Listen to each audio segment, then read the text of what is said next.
A 56-year-old woman was referred to our department for intermittent fever over the past 4 months.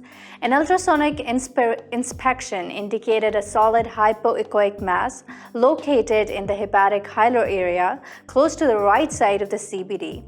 The intrahepatic, bile duct, and main pancreatic ducts were expansive.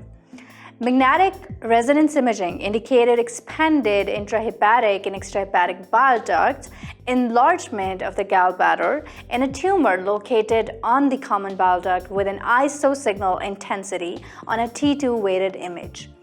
The computed tomographic analysis indicated dilatation of the intrahepatic biliary duct, the soft tissue density in the first hilar, and that it was indistinct during the CT detection.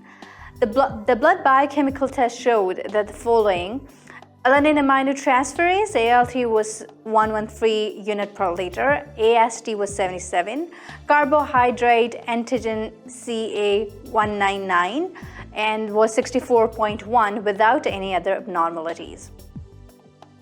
How will you proceed for the treatment? For the detailed lecture, watch sqadia.com.